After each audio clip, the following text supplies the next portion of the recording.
Hi, this is Alex from devstories.eu.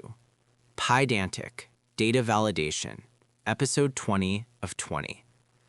You pull in a rigid, undocumented library from another team, and you need to pass its objects through your strict validation pipeline.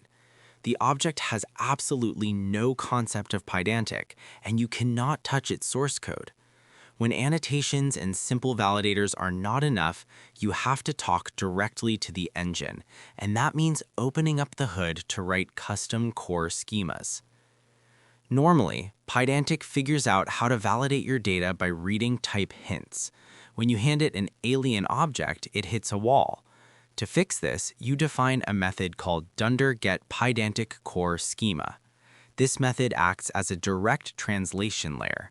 It bypasses the high-level Python wrappers and feeds instructions straight into Pydantic core, the underlying Rust engine that handles the actual validation logic.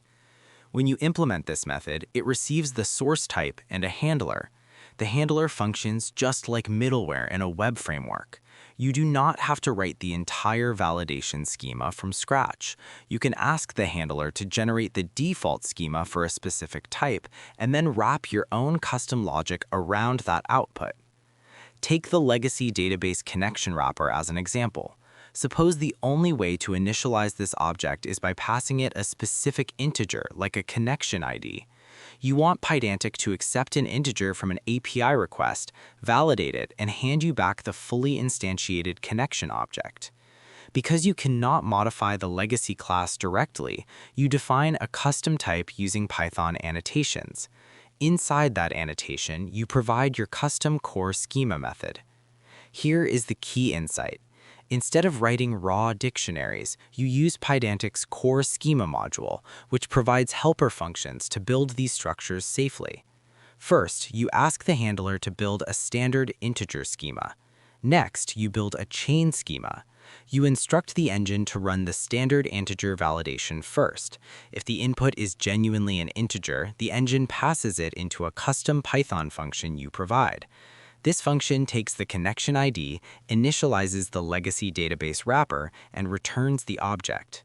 Finally, you append an instance check schema to the chain, ensuring the final output is exactly the legacy class you expect. This is where it gets interesting. You return this nested structure to Pydantic. Under the hood, Pydantic takes these nested dictionary definitions and compiles them into a native Rust execution graph.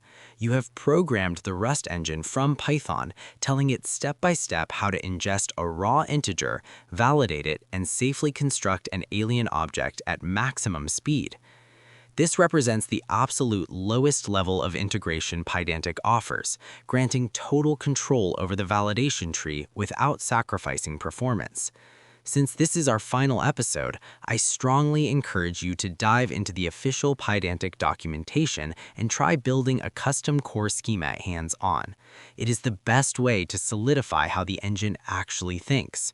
You can also visit devstories.eu to suggest topics you want covered in future series.